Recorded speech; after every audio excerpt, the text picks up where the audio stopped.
Trip के तीसरे दिन पे हम लोग उलुवाटू गए, तो which is around 23 kilometres from कुटा। नाउ इसका अपहिल ट्रैक होगा, थोड़ा अपहिल राइड होगा क्योंकि ये हिली रीजन पे लोकेटेड है। Now Uluwatu is famous for two places primarily. एक है मंकी टेम्पल जिसको उलुवाटू टेम्पल कहते हैं, और दूसरा है उलुवाटू बीच। अब बीच के बारे में मैं आप थोड़ी डिटेल्स में आपको बाद में बताऊंगी। पहले हम बात करते हैं मंकी टेम्पल के बारे में। मंकी टेम्पल इसको इसलिए कहते हैं क्योंकि नाम से ही आपको पता लग रहा होगा, यहाँ पे मंकीज़ की पॉपुलेशन बहुत ज़्यादा है। और ये उलुवाटू टेम्पल काफ़ी पुराना टेम्पल है, हिंदू टेम्पल है, which is believe to have existed since 11th century और may be little before that. अब as an Indian you can easily connect with Balinese culture, क्योंकि वहाँ पे भी हिंदुज़म फॉलो होता है और काफ़ी टेम्पल्स वहाँ पे हिंदू रिलीजन के हैं। अब लाइक ऑल अदर टेम्पल, इस टेम्पल के अंदर जाना अलाउड नहीं है, लाइक मेन श्राइन के अंदर जाना अलाउड नहीं है, लेकिन आप बाहर के प्रमाइसिस में आप पूरा घूम सकते हैं। तो इस टेम्पल में एक ही रूल आपको फॉलो ये करना है कि आपके पैरों का स्किन नहीं शो करना होना चाहिए, like your skin should not be visible on your legs. So अगर आपने बरमूडा या शॉर्ट्स या ड्रेस पहनी है तो इन दैट केस टेम्पल के एंट्रेंस पे ही वो लोग आपको सरोंग दे देंगे, और जिससे आपको अपनी वेस्ट पे बांधना है और अंदर जाना है। सिर्फ यही एक रूल है जो आपको फॉलो करना है, otherwise rest is all okay. In case अगर आपने वो उतार दिया या if they spot you without the sarong, then probably वो आपको टोक देंगे और it might not be very pleasant. So make sure you keep wearing it. इस टेम्पल का जो लोकेशन है वो बहुत ही गॉर्जियस लोकेशन है। प्रॉब्ली इस लोकेशन की वजह से ही इस टेम्पल को इतना नेम और फेम मिला है। मैं आपको बताती हूँ क्यों। वो इसलिए क्योंकि Uluwatu temple is located on a 70 metre high cliff. इसको करीब बनता है ये 230 मतलब 230 फीट ऊंचे क्लिफ पे लोकेटेड है ये, उस क्लिफ के एज पे। अब देखिए, जैसा कि आप देख सकते हैं, this is located on this Cliff. चारों तरफ है नीला समंदर और ठंडी हवा जिसका आप आनंद उठा सकते हैं। इस जगह पे खड़े होकर आप देखिए नेचर की ब्लेसिंग और इन्जॉय कीजिए वहाँ के प्लेजेंट वेदर को। यहाँ पे मंकीज़ की पॉपुलेशन है थोड़ी बहुत, लेकिन वो वैसे आपको कभी हार्म नहीं करेंगी। इन केस अगर किसी मंकी ने आपसे कुछ छीन लिया या आप पे अटैक अगर कर दिया इन रेयर केस, तो प्लीज़ डोंट पैनिक। वहाँ पे टेम्पल अथॉरिटीज़ आपकी हेल्प ज़रूर करेंगे और हेल्प करेंगे या कि आपका सामान आपको वापस मिल जाए। So there is nothing to worry about. Temple काफ़ी बड़े लोकेशन, बहुत बड़े प्रेमाइसिस में है फैला हुआ। सो आप यहाँ पे 2 से 3 घंटे स्पेंड कर सकते हैं। हमने करीब 2.5 घंटे स्पेंड किए थे और फिर उसके बाद हम उलुवाटू बीच चले गए। एक चीज़ नोट करने वाली बात यह है यहाँ पे कि शाम तक अगर आप रुक पाए या शाम को अगर आप आते हैं तो there is nothing like it, क्योंकि शाम को 6 बजे हर रोज़ यहाँ पे एक डांस परफॉर्मेंस होता है जिसमें रामायण के एक्ट्स को इनैक्ट किया जाता है। यहाँ पे फायर शो भी होता है साथ में। I think that's quite beautiful, जो हम नहीं देख पाए क्योंकि हम लोग शाम तक नहीं रुक पाए थे यहाँ पे। बट अगर मौका मिलता है यहाँ पे शाम को आने का तो ज़रूर आइए और इस डांस परफॉर्मेंस को ज़रूर देखिए। उलुवाटू टेम्पल से एग्जिट करके हम लोग उलुवाटू बीच की तरफ बढ़े, जो कि 4 किलोमीटर के डिस्टेंस पे था। बीच में भी लॉस्ट आवर GPS सिग्नल, तो लकीली एक शॉप मिला जहाँ पे शॉपकीपर्स ने हमें गाइड किया, डायरेक्शन बताया। Parking fees was 2000 IDR। और फिर हम बीच की तरफ उतरे। खड़ी चट्टानें थी, खड़ी सीढ़ियाँ थी, वहाँ से उतर के हम लोग बीच की तरफ गए। बीच थोड़ा कमर्शलाइज्ड है, कुछ ज़्यादा ही कमर्शलाइज्ड है, इसलिए थोड़ी गंदगी भी मिलेगी आपको, बट दैट्स ओके क्योंकि यहाँ पे जो नेचुरल ब्यूटी है that is something worth watching. Surrounded by limestone rocks and cliffs, तो उनके बीच में से कहीं आप देखेंगे ये पानी का फ्लो है और इतने खूबसूरत पहाड़ों के बीच में एक बीच है। तो that is something which you come to enjoy, right. तो वहाँ पे आप पिकनिक करें, it's your day out, it's so much fun actually. और अगर आप सर्फिंग करते हैं तो आपको यहाँ पे और ज़्यादा टाइम लगेगा, otherwise you can spend about 1 hour और फिर वहाँ से आप निकल जाइए। एक चीज़ आप ज़रूर ध्यान रखें, अपने सामान को आप सिक्योर करके रखें। हालांकि यहाँ पे चोरी नहीं होती है, बट यहाँ पे इस बीच में हाई टाइड आने का खतरा है, कभी भी यहाँ पे दिन में हाई टाइड आ जाएगा, पूरा बीच ओवरफ्लो हो जाएगा पानी में और आपका सामान बह जाएगा। हमारे साथ ऐसा हो चुका है। सो आप अपना सामान किसी ऊंची जगह पे या किसी सेफ प्लेस पे आप रखें जहाँ पे टाइड आने का खतरा ना हो। तो इस बीच पे हाई टाइड में फंसने के बाद हम भीग चुके थे। हमारा सामान जो कि रिट्रीव होके आया था वो भी भीग चुका था। फिर इसलिए हम बीच से हम एग्ज़िट कर गए और फिर हमने लंच किया। जिस रेस्टोरेंट में हमने लंच किया उसके सामने एक मालिनी बीच रिजॉर्ट करके बन रहा था, अंडर कंस्ट्रक्शन रिजॉर्ट था, वहाँ पे होके आए। देखा कि क्या बन रहा है। It was a resort come cafe, sea facing property थी, बहुत सुंदर था। वो हमने देखा और फिर हम बढ़े गरुड़ कृष्णा कल्चरल पार्क की तरफ, विच इज़ आप कह लीजिए रामायण के जितने कैरेक्टर्स हैं ना, उन कैरेक्टर्स की मेमोरी, उन कैरेक्टर्स को डेडिकेट करता हुआ एक कल्चरल मॉन्यूमेंटल पार्क है जहाँ पे सारे स्टैचूज़ एंड रामायण की स्टोरीज़ को इंटीग्रेट करके रखा हुआ है। बट इस पार्क की एंट्रेंस फीस बहुत एक्सपेंसिव है, तो हम इसके अंदर नहीं गए। हम इसके बाहर के प्रेमाइसेस में ही हमने एंजॉय किया, अच्छा टाइम स्पेंड किया और करीब आधा घंटा हमने वहाँ पे स्पेंड किया। वहाँ पे भी उसके आउटर पार्क में भी बहुत सारी स्टैचूज़ लगी हुई हैं ना। उलुवाटू में पूरा दिन स्पेंड करने के बाद हम लोग अपने अड्डे पे वापस आ गए। हमारा अड्डा था कुटा बीच, क्योंकि होटल से बहुत पास पड़ता था, तो घूमते फिरते हम वहीं पे पहुँच जाते थे। पिछले 2 दिन की तरह हम आज भी यहाँ पे पहुँच गए। हमने सनसेट देखा, हमने बीच वाइब्स एंजॉय की। और अगर आप नेचर और एनवायरनमेंट में ज़रा भी इंटरेस्टेड हैं तो यहाँ पे बाली सी टर्टल सोसाइटी नाम का एक ऑफिस है इनका, जहाँ पे ये लोग टर्टल्स को प्रोटेक्ट करते हैं and then they release baby turtles in water every day. और इसमें टूरिस्ट पार्टिसिपेट करते हैं इस एक्टिविटी में। तो इस एक्टिविटी के लिए हम इंफॉर्मेशन लेने चले गए थे और उसके बाद we ended our day 3, we went back to our hotel. तो बाली का डे 4 हमने कुछ एडवेंचर के लिए प्लान किया था। हमको एक पैकेज मिल गया था वाटर के थ्रू। ये तलागा वाजा नाम से एक जगह है वहाँ पे राफ्टिंग के लिए। ये वहाँ की एक लोकल कंपनी है, सन टूर्स एंड ट्रेवल्स, वो करवाती है। तो बहुत रीजनेबल प्राइस में हमें ये पैकेज मिल गया था। ये जाने से पहले ही हमने बुक कर लिया था। ड्राइवर बिल्कुल टाइम से आ गया था। हमने अपना जल्दी से ब्रेकफास्ट ख़त्म किया और फिर हम गाड़ी में बैठ गए।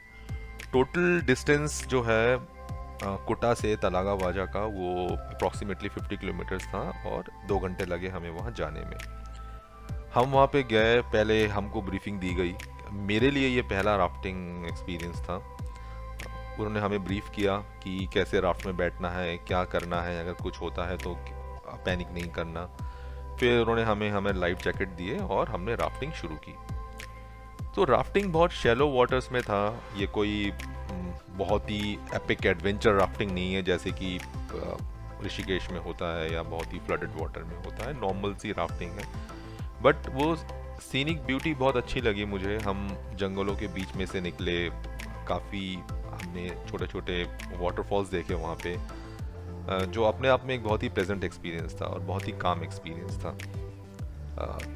मतलब बीच में ऐसा कुछ लगा नहीं कि हम बहुत ही हार्ड राफ्टिंग कर रहे हैं, बहुत ही सॉफ्ट राफ्टिंग था। 1-2 जगह उसने बीच में रोका भी, क्योंकि वो भी थक गया था, हम भी थोड़े थक गए थे राफ्ट चलाते चलाते। तो वहाँ पे रुके हैं और जहाँ पे वो रुकते हैं वहाँ पे ज़रूर एक वाटरफॉल होता है। थोड़े बहुत आपको लोकल्स मिलेंगे वहाँ पे, उनका जो लोकल बियर है वो सेल करते हुए। खैर हम वी डोंट ड्रिंक, तो हमने कुछ वहाँ से लिया नहीं। तो फिर 2 घंटे की राफ्टिंग के बाद हम पहुँच गए उनके स्टेशन में, जो लास्ट स्टेशन था। वहाँ पे उन्होंने हमें लंच सर्व किया। हमने लंच खाया, काफ़ी थक गए थे राफ्टिंग के बाद, तो हमने काफ़ी सारा लंच किया। वेजिटेरियन लंच था। और लंच करने के बाद वापस हमने अपनी जर्नी शुरू की। फिर हमको 2 घंटे लगे वापस आने में, 2 घंटे से 2 घंटे 20 minute, depend on the traffic. इतना ट्रैफिक खैर था नहीं और मौसम भी काफ़ी खूबसूरत था, तो वो भी एक्सपीरियंस रहता ही है अपना। तो ये एक यादगार मोमेंट था हमारे लिए। मैं रिकमेंड ज़रूर करूँगा सन टूर्स एंड ट्रैवल्स को, अगर आपको रीज़नेबल पैकेजेस मिल जाए। राफ्टिंग से आने के बाद हमने होटल में जल्दी से अपना सामान रखा और हम भागे कुटा बीच की तरफ। अब उसका रीज़न है क्यों हम जल्दबाजी कर रहे थे उस दिन, क्योंकि हमने प्लान किया था कि उस दिन हम उस एक्टिविटी में शामिल होंगे जहाँ पे जो टर्टल कंजर्वेशन सोसाइटी है वहाँ पे कुटा बीच में उस दिन वो टूरिस्ट को एक्सपीरियंस कराती है कि आप बेबी टर्टल्स को समुद्र में छोड़ सकते हैं। रोज ही होता है, बट उस दिन हमने प्लान कर रखा था कि उस दिन हम उस एक्टिविटी का हिस्सा बनेंगे। रास्ते में हमें एक बहुत ही अच्छा एक स्ट्रीट कार्निवल भी देखने का मौका मिला। अब वो क्यों हो रहा था उसका हमने पता किया कि उस दिन इंडोनेशिया का इंडिपेंडेंस डे था, डेट इज़ ऑन 17 अगस्त। तो हम लोग बीच में पहुँचे, बहुत भीड़ थी उस जगह पे। लकीली हम थोड़ा लेट पहुँचे थे, बट लकीली ये हुआ कि उस इंडिपेंडेंस डे का सेलिब्रेशन की तैयारी भी हो रही थी उस बीच में, तो उसकी वजह से इन्होंने थोड़ा सा प्रोग्राम डिले कर दिया था। तो 5 बजे इन्होंने शुरू किया ये सारा activity, turtles baby turtles releasing. सबको एक एक टर्टल दिया उन लोगों ने एक छोटे छोटे कंटेनर में, और उन्होंने हम लोगों से कहा कि एक लाइन में खड़े हो जाइए आप सब लोग बीच समुंदर से थोड़ी सी दूर। और तो जैसे ही सायरन बजा हमने टर्टल्स के बेबी टर्टल्स हमने रिलीज़ किए, और अच्छा लगा उनको जाते हुए देखते हुए कि जो बीच में जो उनके पैरों के निशान पड़ रहे थे, और वो भी काफ़ी एक अच्छा एहसास था सबके लिए। तो एटलीस्ट हमने कुछ तो नेचर को कुछ तो वापस किया। ये एक्सपीरियंस लेने के बाद वहाँ पे फेस्टिवल शुरू हो गया, जो इंडिपेंडेंस डे का फेस्टिवल था उनका। डांस हो रहा था वहाँ पे, स्कूल के बच्चे आए हुए थे, काफ़ी एक्साइटमेंट था उनके माहौल में। कुछ आर्मी के लोग भी थे, वो लोग अपनी स्पीच से बच्चों को मोटिवेट कर रहे थे। उसके बाद शाम को हमने वहाँ पे कैंडल लाइट विटनेस किया। सब लोगों ने जो भी वहाँ पे आए हुए थे बालनीज, उन लोगों ने कैंडल एक तरीके से बैठे और फिर उन्होंने कैंडल्स जलाए। कुछ मशाले भी थी, वो शायद उनके ही सेलिब्रेशन का एक पार्ट है, इंडिपेंडेंस डे का सेलिब्रेशन। तो अगर आप बाली आ रहे हैं तो ट्राई कीजिए, अगर आप अगस्त के महीने में आ रहे हैं तो 17 अगस्त को कुटा बीच पर ज़रूर इस चीज़ को विटनेस कीजिए, क्योंकि ये एक यादगार लम्हा बनने वाला है आपकी पूरी जर्नी का। हमारे ट्रिप का आखिरी दिन वाज डे 5 इन बाली, और मिथुन की जिद थी कि बाली बर्ड पार्क चलेंगे, पर मैं उस फेवर में नहीं थी। मुझे लगा एक जू जाके या बर्ड पार्क जाके हमें क्या देखने मिल जाएगा नया। But trust me, since the time I entered the park till the time I exited, I was full of surprises. I was just amazed क्योंकि उन्होंने जो ऐसा environment create किया है for all the birds inside, it was just out of the world. एक natural habitat में जब birds रहती हैं, they are vulnerable and they are prone to उनका शिकार हो जाएगा या अपने नेचुरल हैबिटेट में वो नहीं जिंदा रह पाएंगे because of climatic conditions. But यहाँ पे वो कंट्रोल्ड एनवायरनमेंट दिया गया है सारी बर्ड्स को, which is why they live peacefully, they are well fed and they are so happy inside. It is a riot of colours inside and I really don't have words to explain कि मुझे अंदर इतना अच्छा लगा। So it was a good decision to go to Bali bird park. और ये Kuta से हमें बाली बर्ड पार्क पड़ा अराउंड 20 किलोमीटर्स, कि ये bird park is located in सिंगापडू नाम की एक जगह है वहाँ पे। सो इस बर्ड पार्क का जो पूरा कॉन्सेप्ट है, it is to create an environment for birds that will give them a place to exist and be independent in their natural habitat, and to also protect the endangered species. So endangered मतलब endangered species के अलावा भी वहाँ पे बहुत सारी birds हैं. So total I think total would be 1,000+ species that exist inside the park. Endangered species में आपको बहुत सारी birds मिलेंगी, जो for example Victorian crown pigeon, Pesquet's parrot, great green macaw and so on and so forth. Park के अंदर एक show होता है बर्ड्स ऑफ प्रे का. आई थिंक दिन में 2 या 3 बार वो शो होता है, जहाँ पे कार्निवोरस बर्ड्स का जो प्रे करती हैं, प्रेइंग बर्ड्स का शो होता है. वह उनके हंटिंग इंस्टिंक्ट्स को दिखाया जाता है. सो कभी कोई रिंग लेके चला गया या फिर हाउ डू दे हंट, ये दिखाया जाता है.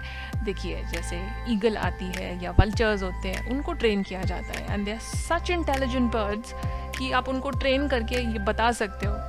You can actually use them as messengers, which we usually don't, but birds of prey के शो में ये दिखाया जाता है कि उनको कैसे ट्रेन कर सकते हैं. Apart from that, the park also has bird feeding sections. Now bird feeding section एक particular time बना हुआ है उन sections के लिए, जहाँ पे the birds will come and sit on your hands or be very close to you, और आपके हाथ में एक कटोरी दी जाएगी जिसमें खाना होगा और birds उसमें से खाएंगी खाना. I mean, you can imagine what kind of experience is that. I mean, it is just out of the world, isn't it? और पार्क के अंदर एक कैंटीन भी है जहाँ पे एक मैजिक शो होता है. तो the lady who was conducting the magic show, she asked कि कोई वॉलंटियर करना चाहेगा, and I was so excited. मैंने अपना हाथ ऊपर कर दिया, मैंने कहा येस आई विल वॉलंटियर. और उन्होंने मेरे हाथों में लाके एक मकाऊ बर्ड रख दी और उन्होंने कोई अपनी लैंग्वेज में कमांड दी और वो बर्ड 1 सेकेंड में उल्टी हो गई मेरे हाथों पे. सो वो मैजिक शो बहुत अच्छा था. It was thoroughly entertaining. और इस बर्ड पार्क के अंदर बहुत सारे फ़ोटो बूथ्स बने हैं, not exactly booths but spots बने हैं जहाँ पे फ़ोटो अपॉर्चुनिटीज़ के लिए आपको बुलाया जाता है. So either if you are carrying your own camera और mobile phone, which of course you will, तो आप जितनी मर्ज़ी फ़ोटो खींच सकते हैं. अगर आपको फैमिली पिक्चर चाहिए या आपको पिक्चर फ्रेम करवानी है तो वो लोग खुद ही आपको अपने कैमरे से पिक्चर्स खींच के उसको फ्रेम करके आपको दे देंगे, for which they charge a very nominal fee. और इस फ़ोटो अपॉर्चुनिटी के टाइम तो हमें बहुत मज़ा आया. हमारे बर्ड्स हमारे कंधों पे, सर पे, हाथों में कहाँ कहाँ बर्ड्स बैठी, and the birds were heavy. हाँ, they were not light weight birds. So overall it was such an amazing experience in this vibrant, colourful, full of life park where I witnessed such amazing things which I haven't ever witnessed anywhere else. तो bird park से निकलते निकलते हमें 2:30-3 बज गया था और हमारा प्लान था नेक्स्ट स्टॉप हमारा होगा पुरादानु उलुब्रतन टेम्पल, जो कि नॉर्थ वाले का एक बहुत आइकॉनिक टेम्पल है, पर वो बहुत दूर पड़ता और हम पहुंच नहीं पाते वहाँ पे, तो हमने वो कैंसिल कर दिया. अब ये हमारा लास्ट डे था और कुछ था नहीं हमारे पास करने के लिए, तो तब हमारे दिमाग में गोवा गाजा का ख्याल आया. गोवा गाजा 14 किलोमीटर पड़ा बर्ड पार्क से और हम पहुंच गए. ज़्यादा दूर था नहीं बिकॉज रोड्स अच्छी है बाली में, ट्रैफिक ज़्यादा था नहीं, और बाइक से तो आप बहुत इजीली टाइम से पहुंच जाते हो. Now गोवा गाजा क्या है? It has nothing to do with Goa. हाँ, it is basically a 9th century temple. 9th century का केव है वहाँ पे, जिसके एंट्रेंस पे, गुफा की एंट्रेंस पे हाथियों की कार्विंग्स हैं. हाथियों की कार्विंग्स की वजह से इस जगह का नाम गोवा गाजा पड़ा है. और इस केव के अंदर शिव जी की और गणेश जी की नेचुरल स्टोन्स की मूर्तियाँ हैं जो कि उसी वक्त की मानी जाती हैं. और ये भी कहा जाता है कि ऋषि मुनियों ने आके यहाँ पे तपस्या की थी. तो बेसिकली पूरा गोवा गाजा का प्रेमाइसेस एक रिलीजियस प्लेस है, एक सेक्रेड प्लेस है. यहाँ पे फॉरेस्ट एरिया है, बेसिकली एक फॉरेस्ट एरिया के अंदर बनाया था इसको, या फॉरेस्ट इसको सराउंड करता है, जो भी है. ये पूरा प्रेमाइसेस बहुत बहुत कलरफुल है, नेचुरल ब्यूटी है, यहाँ पे ग्रीनरी है. This is not wheelchair friendly mind you, so आपको पूरा पैदल ही कवर करना पड़ता है. ये इस प्रेमाइसेस के अंदर छोटे छोटे बहुत सारे और टेम्पल्स हैं, अलग अलग रिलीजियस, नॉट रिलीजन्स के, बट इनकी मान्यताएं अलग हैं. कोई बुद्धिस्ट टेम्पल है, कोई हिंदू टेम्पल है, और किसी किंग को, उनके एंसेस्टर्स को डेडिकेट करते हुए भी टेम्पल्स हैं. और फॉरेस्ट एरिया तो है ही, साथ साथ वहाँ पे गार्डन भी है जहाँ पे कलरफुल प्लांट्स है और कलरफुल फ्लावर्स देखने को मिलेगा आपको. एक सेक्रेड पूल भी है जहाँ पे होली डिप लेते हैं लोग आके. तो और जैसे आप चलते रहेंगे गार्डन में, गोवा गाजा में आगे चलते रहेंगे तो आपको वाटरफॉल्स देखने को मिलेगा, और छोटे छोटे सोवेनियर शॉप्स हैं जहाँ से आप उठा सकते हैं सोवेनियर्स. इन केस अगर आपने उबुद से शॉपिंग नहीं की तो आप यहाँ से भी कर सकते हैं, रीज़नेबल रेट पे मिल जाएगा, चाहे वो वॉल हैंगिंग हो या फेस मास्क हो. You can get everything at a very reasonable price here.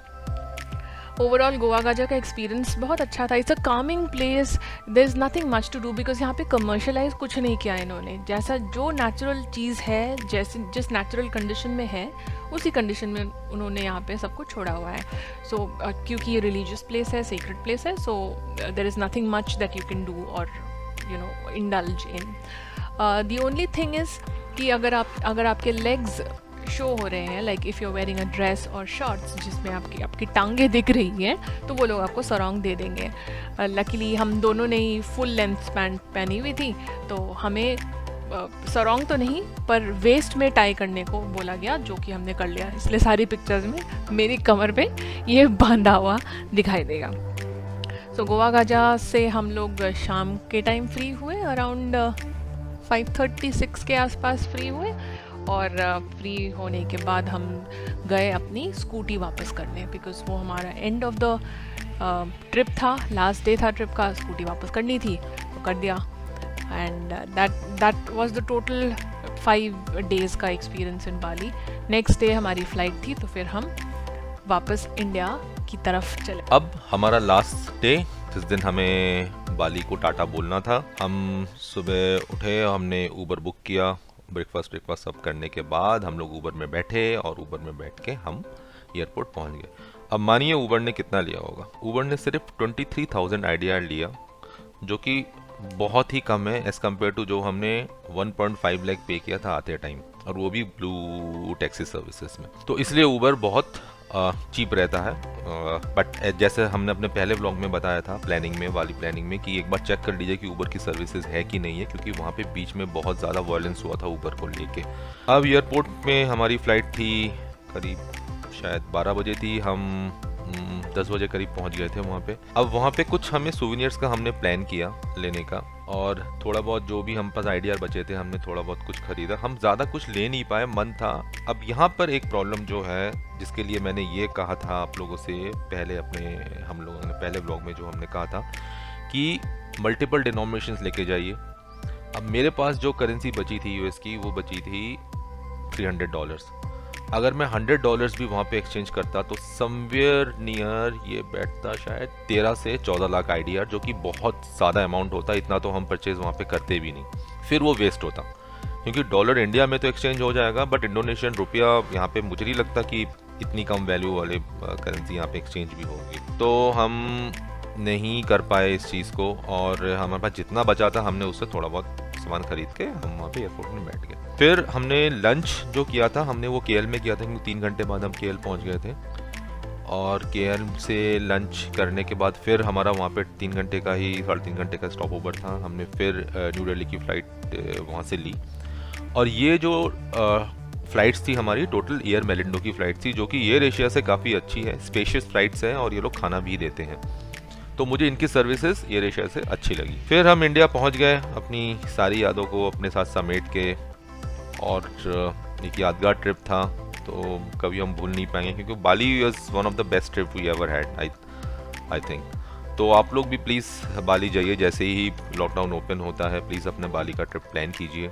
अभी मैं कुछ दिनों पहले न्यूज़ में देख रहा था, been a place which is completely dependent on tourism had its adverse effect as well, क्योंकि अभी वहाँ पे कुछ भी नहीं है करने को, और विदाउट एड के उनकी हालत इतनी ठीक नहीं है, क्योंकि वो कम्प्लीटली 90% से ज़्यादा, मतलब 100% ही टूरिज्म पे टिका हुआ है। So thank you very much for viewing our blog once again. अगर आप पे कुछ क्वेश्चन है तो प्लीज़ नीचे कमेंट में लिखिए, हम लोग आंसर करने की कोशिश करेंगे। So thank you and hope you guys are all safe.